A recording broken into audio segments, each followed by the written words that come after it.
మీరు జాబ్ చేస్తున్నారా?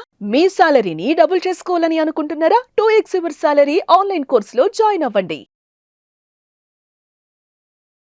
Welcome to Suman నేను మీ సుమన్ వినాగ్. జనరల్గా వైఫ్ అండ్ హస్బెండ్ రిలేషన్షిప్కి సంబంధించినటువంటి వాటిలో కనుక మనం చూస్తే ఈ బంధం విడిపోవడానికి రెడీగా ఉంది అని చెప్పేటువంటి సంకేతాలు ఏంటి? చాలామంది జాగ్రత్త పడతారు అనేటువంటి ఉద్దేశంతోనే ఈ వీడియో చేయడం జరుగుతుంది. కొన్ని సంకేతాలు డెఫినెట్గా ఉంటాయి. అంటే వైఫ్ అండ్ హస్బెండ్లో ఎవరో ఒకళ్ళైతే డెఫినెట్గా ఆ రిలేషన్షిప్ని వేరే వాళ్ళ పాకెట్లోకి వేయడానికి రెడీగా ఉంటారు. సో అటువంటి సందర్భాలు ఎక్కువ చూస్తూ ఉంటాం. మనం ముందుగానే అవేర్నెస్ తోటి ఎలా జాగ్రత్తలు పాటించాలి అనేటువంటిది ఈరోజు మనతో పాటు హైకోర్టు అడ్వకేట్ అలగిరి రవీంద్రనాథ్ గారు ఉన్నారు. అది వారి మాటలు తెలుసుకుందాం. Hello sir. అండి నాగరాజ్ గారు. సార్, భార్యాభర్తలు విడిపోవడానికి రెడీగా ఉండేటువంటి సంకేతాలు ఇవి అని చెప్పడానికి ఏమున్నాయి సార్? అంటే ఎలాంటి సంకేతాలు డెఫినెట్గా వీళ్ళు ఎక్కువ కాలం నిలబడే అవకాశం లేదు, వాళ్ళ మధ్య ఏదో జరుగుతుంది అనేటువంటి చెప్పే సంకేతాలు ఏంటి? ఎందుకంటే మనస్ఫూర్తిగా వాళ్ళకి వాళ్ళు మాట్లాడుకోవడానికి క్వశ్చన్ చేసుకోవడానికి కొంతమందికి ఆ అనాలిసిస్ టైం సరిపోదేమో. బట్ ఈ వీడియో చూసిన తర్వాత డెఫినెట్గా తెలుసుకోవడానికి అవకాశం ఉండేటువంటి విషయాలు ఎక్కువ ఉంటాయి. ఏంటి సార్ అవి? భార్యాభర్తల మధ్య ప్రేమ, అనురాగం, ఆప్యాయత, ఒక బంధం అనేది ఉంటుంది. ఆ బంధానికి మూల పునాదులు ఏమిటి అంటే 4 అండి. 1 ప్రేమ, నమ్మకం, బాధ్యత, గౌరవం. ఈ 4 రకాలైనటువంటి ఒక తెలియనటువంటి ఒక భావావేశాలు ఇవన్నీ కూడా వీటి మీదే వాళ్ళ మధ్య బంధం గట్టిగా బలపడుతుంటుంది. ఈ 4 ఏ ఒక్కటైనా కాస్త బలహీనపడినా మొత్తం ఎంటైర్ బంధాన్ని మొత్తం కూడా బలహీనమయ్యే అవకాశం ఉంటుంది. అయితే ఈ 4 బంధాలు మొదట్లో ఎలా ఉంటుందంటే భార్యాభర్తల్లో ఒకరికొకరిని 2 రకాల భాషలు ఉంటాయండి. ఒక వ్యక్తుల మధ్య అంటే ఆపోజిట్ జెండర్స్ మీద 2 రకాల భావాలు ఉంటాయి. ఒకటి శారీరక భాష, రెండోది మానసిక భాష. శారీరక భాష ఎలా ఉంటుందంటే మొదట్లో భార్యాభర్తలు పెళ్ళైన కొత్తలో ఎలా ఉంటారంటే తమ బాడీ లాంగ్వేజ్ ద్వారా ఫ్లెక్ట్ చేస్తూ ఉంటారు తన ఆపోజిట్ జెండర్ మీద. అంటే భార్యకి భర్త కావచ్చు, భర్తకు భార్య కావచ్చు. తన కళ్ళు, అలంకరణ, శారీరక భాష, ఈ యొక్క 3 రకాల వ్యక్తులతో వ్యక్తపరుస్తుంటారు తమ ప్రేమని. అంటే కళ్ళు ఏం చేస్తుంటే అంటే ఏ 10 మందిలో ఉన్నప్పటికి కూడా తన భర్త ఎక్కడున్నాడు, తన ఆ టైంకి భర్త తిన్నాడా లేదా, తను చూసేటప్పుడు కళ్ళల్లో ఒక మెరుపు కనిపిస్తుంటుంది నాగరాజు గారు. ఒకటి ఏదో తెలియని ఒక అలౌకికమైన ఆనందం. ఎంతమందిలో ఉన్నా, 10 మందిలో ఉన్నా, 100 మందిలో ఉన్నా తెలియనటువంటి ఒక ఎక్కడున్నాడు సెర్చ్ చేస్తుంటాయి. ఆ కళ్ళు కనబడుతూ ఉంటాయి, పరిశీలిస్తుంటాయి. అలంకరణ, తన ఆపోజిట్ జెండర్కి ఏది ఇష్టం. ఇది నేను చెప్పేది ఓన్లీ ఒక స్త్రీల విషయం కాదండి. స్త్రీలకు పురుషులు, పురుషులకు స్త్రీలకు కూడా. అదే తన ప్రేయస్ ఎక్కడ ఉందని చెప్పి పెళ్లికి ముందు నేను చెప్తున్నాను అండి. పెళ్లికి ముందు ప్రేయసి ప్రేమికులుగా ఉన్నటువంటి వ్యక్తులు లేదా అరేంజ్ మ్యారేజ్ చేసుకున్న వాళ్ళైనా సరే ఎలా ఉంటాయంటే ఒకరి కళ్ళు ఒకరిని పరిశీలిస్తూ ఉంటాయి. ఇది ఒకరికొకరు నేను చెప్తాను. ఇది సేమ్ టైం అలంకరణ. ఒకరిని ఫ్లడ్ చేయడం కోసం చెప్పి తన యొక్క అప్పటి వరకు ఉన్నటువంటి తన బాడీ లాంగ్వేజ్లో మార్పులు వస్తాయి. అలంకరణ మీద శ్రద్ధ పెడతారు. తమకి ఏది ఇష్టమైన వస్తువులో అవి అలంకరణ చేసుకుంటూ వస్తారు. ఇది శారీరక భాష. మానసిక భాష మరొకటి ఉంటుంది. ఆ మానసిక భాష బిఫోర్ ఉంటుంది. మానసిక భాషలో మెల్లమెల్లగా ఎప్పుడైతే వాళ్ళ ఆప్యాయత, ఆ బంధం, ఆ రిలేషన్షిప్లు ఎప్పుడైతే పోగొట్టుకుంటారో తెలియనటువంటి ఒక గ్యాప్ ఏర్పడిపోతుంటుంది.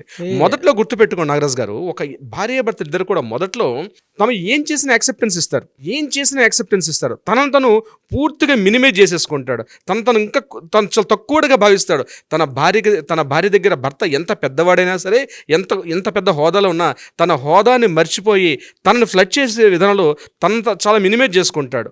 మిగిలిన అందరి దగ్గర గొప్పగా ఉన్నప్పుడు కూడా తను చాలా మినిమైజ్ చేసుకుంటాడు. అలాగే భార్య కూడా ఇలానే ఉంటారు. కానీ కొద్ది రోజులు వాళ్ళ సాహచర్యం పెరిగిన తర్వాత మెల్లమెల్లగా వాళ్ళ మధ్య గ్యాప్ ఏర్పడుతుంది. ఆ గ్యాప్ ఎందుకు ఏర్పడుతుంది తర్వాత చాలా విషయాలు ఉంటాయి. నేను ఆ కాన్సెప్ట్లో టచ్ చేసే పనిలో లేను.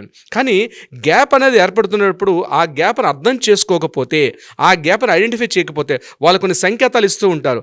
ఆ సంకేతాలు మనం పట్టుకోకపోతే ఆ చిన్న సన్నటి బంధం ఏదైతే ఉందో, ఆ సన్నటి లైన్ ఏదైతే ఉందో ఆ లైన్ తెగిపోయి ఒక పెద్ద అగాధంగా మారిపోద్ది. ఆ అగాధం పెద్దగా మారిపోయి దీంట్లో చాలామంది ఇన్వాల్వ్మెంట్ అయిపోయి అది విడాకుల దాకా దాటిస్తాయి. 100ల కొద్ది కేసులు మాకు అవే పరిశీలిస్తుంటాం మేము. అయితే ఎలాంటి సంకేతాలు ఇస్తారు వాళ్ళ మధ్య, భార్యాభర్తల మధ్య ఒకరి మీద ఒకరికి తను కోరుకోవట్లేదు తన ఆపోజిట్ జెండర్ని అన్నటువంటి సందర్భంలో వాళ్ళు ఎటువంటి సంకేతాలు ఇస్తారంటే ఒక 10 సంకేతాలు నేను మీతో వివరించే ప్రయత్నం చేస్తాను. Okay sir. అందులో మొట్టమొదటిది ఆసక్తి లేకపోవడం అంటే మాట్లాడేటప్పుడు నేను తర్వాత నీతో మాట్లాడతానులే, ఇప్పుడు నేను చాలా బిజీగా ఉన్నాను, ఇప్పుడు నేను మాట్లాడే మూడ్లో లేను, ఏం చేస్తున్నావు, అసలు నేను చాలా ఆఫీస్లో బిజీగా ఉన్నాను అని ఫోన్ వస్తే ఫోన్ కట్ చేస్తారు. ఇంతకుముందు అదే వ్యక్తి ఫోన్ చేసేటప్పుడు ఎప్పుడెప్పుడు ఫోన్ వస్తుందని చెప్పి ఏ కాల్ మాట్లాడుతున్నా మిగిలిన వాళ్ళకైతే కట్ చేసి ఈ కాల్కి ప్రయారిటీ ఇచ్చినప్పుడు, కానీ ఇప్పుడు తన వెయిటింగ్ లిస్ట్ కాల్ చేస్తుంటే కాల్ వెయిటింగ్ వస్తుంది. ఇంతకుముందు కాల్ వెయిటింగ్ వచ్చిన వెంటనే కట్ చేసి మళ్ళీ మాట్లాడే వ్యక్తి ఈరోజు కాల్ వెయిటింగ్ ఆ చివరికి వెయిటింగ్ చాలా ఎక్కడికో దారితీసి, అంటే ఆసక్తి లేకపోవడం. ఇంటికి వచ్చిన తర్వాత కూడా ఆసక్తి లేకపోవడం. తన టీవీ చూసుకుంటూ, లేకపోతే తన మొబైల్ చూసుకుంటూ, గేమ్స్ ఆడుకుంటూ, ఇతరత్ర విషయాల్లో ఇంట్రెస్ట్ చూపించిన వ్యక్తి ఆసక్తి కనపరచడు. ఇది ఫస్ట్ పాయింట్. పాయింట్ నెంబర్ 2, చిన్న చిన్న విషయాల్లో కూడా గొడవ పడుతుంటాడు.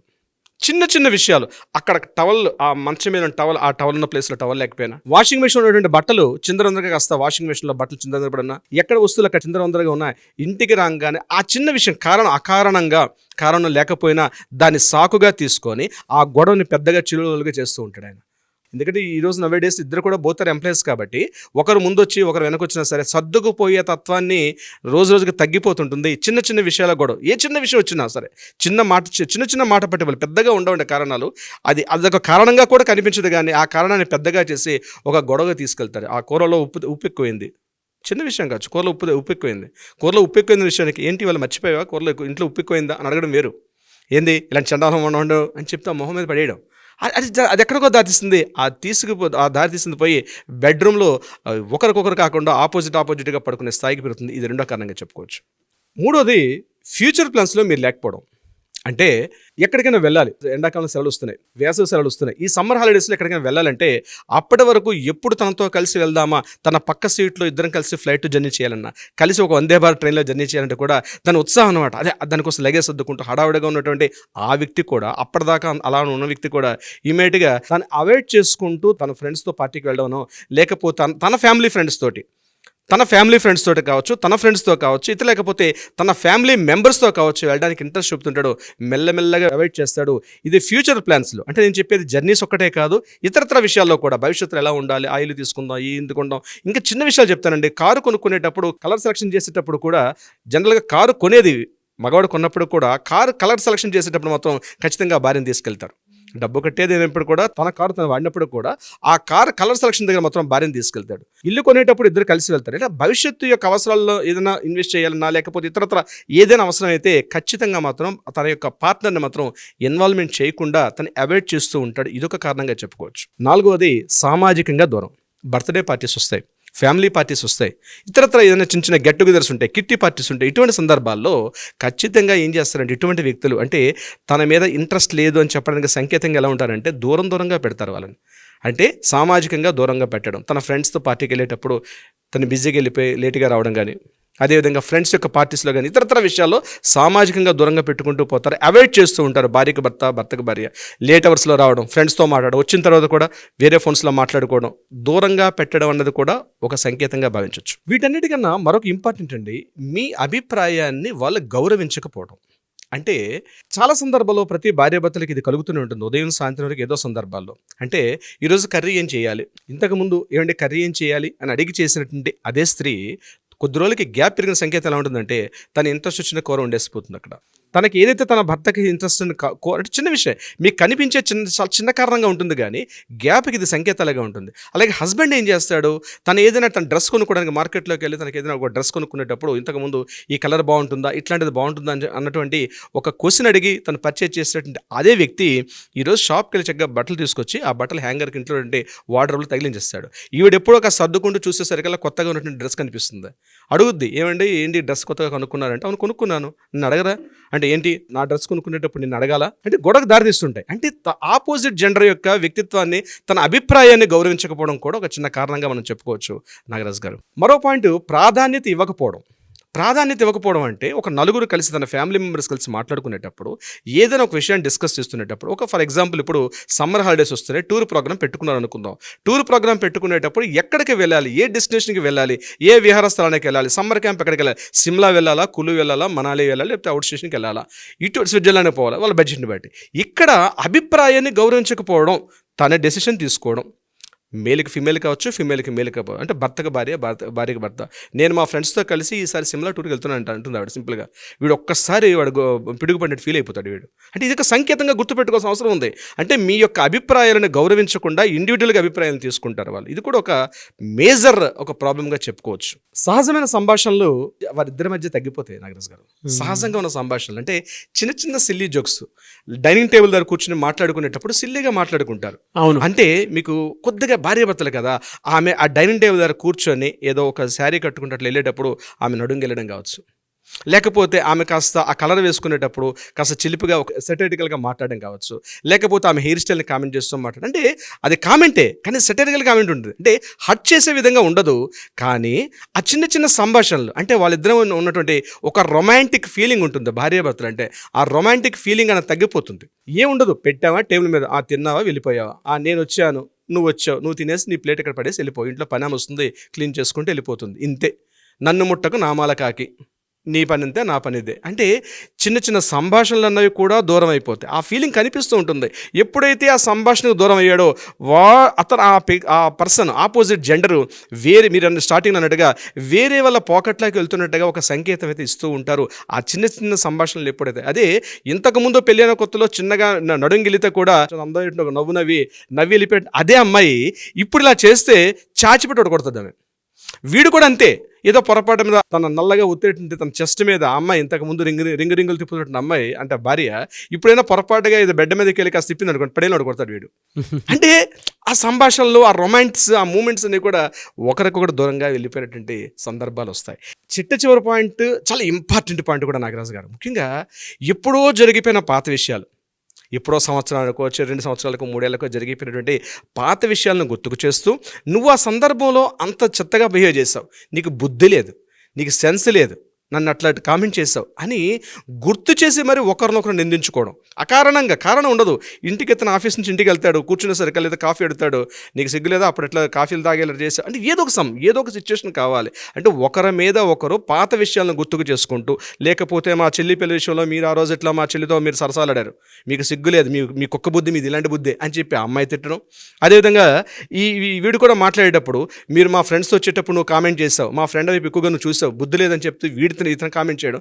ఇలా పాత విషయాలను గుర్తు చేసుకుని, నేను చెప్పే చాలా సిల్లిగా ఉంటాయి కానీ పాత విషయాలను గుర్తు చేసుకుంటూ, అంటే గొడవ లేదు ప్రశాంతంగా ఉన్న ఇంట్లో కూడా పాత విషయాలను గుర్తు చేసుకుంటూ ఆ ఇంటి వాతావరణాన్ని రణరంగంగా ఒక యుద్ధ వాతావరణాన్ని తయారు చేసేస్తారు వీళ్ళు.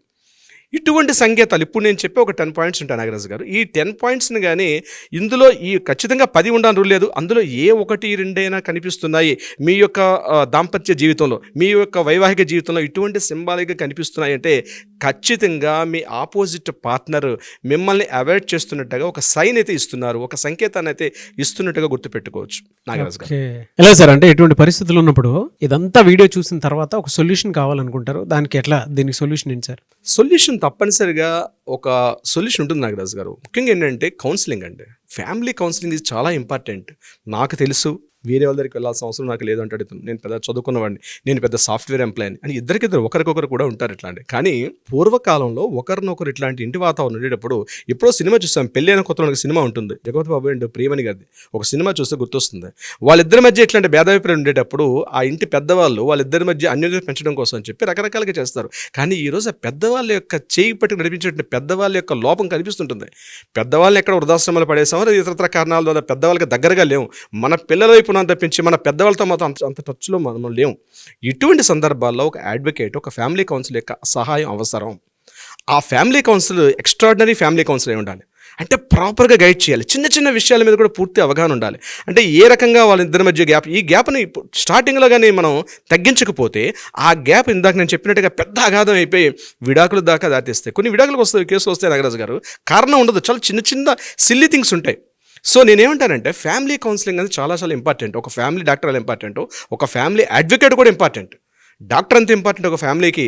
ద సేమ్ టైం కంటికి కనిపించినది మనసుకు మాత్రమే కనిపించినటువంటి కొన్ని సంఘటనలకి మెడిసిన్ ఇవ్వాలంటే ఖచ్చితంగా ఒక ఫ్యామిలీ కౌన్సిల్ చాలా ఇంపార్టెంట్ నాగరాజు గారు. సో మీ దగ్గర అపాయింట్మెంట్కి రావచ్చు అండి? తప్పనిసరిగా అండి Nagaraju garu. Anyways thank you so much Alagar Ravindranath garu. Thank you so much Nagaraju garu. చూసారు కదండి వీడియో. ఈ వీడియోపై మీ అభిప్రాయం కమెంట్ బాక్స్లో పోస్ట్ చేయండి. ముఖ్యంగా మీరు కనుక హైకోర్టు అడ్వకేట్ అలగర్ రవీంద్రనాథ్ గారిని అప్రోచ్ అవ్వాలి అనుకుంటే స్క్రీన్ మీద మీకు కాంటాక్ట్ నెంబర్ కనిపిస్తుంది, దాన్ని మీరు కాల్ ఆర్ మెసేజ్ వాట్సాప్ చేసి వెంటనే అపాయింట్మెంట్ బుక్ చేసుకోండి. ఈ వీడియో లైక్ చేయండి, షేర్ మాత్రం తప్పకుండా చేయండి. ఇలాంటి మరిన్ని వీడియోస్ కోసం మా ఛానల్ ఫాలో అవ్వండి. Thank you.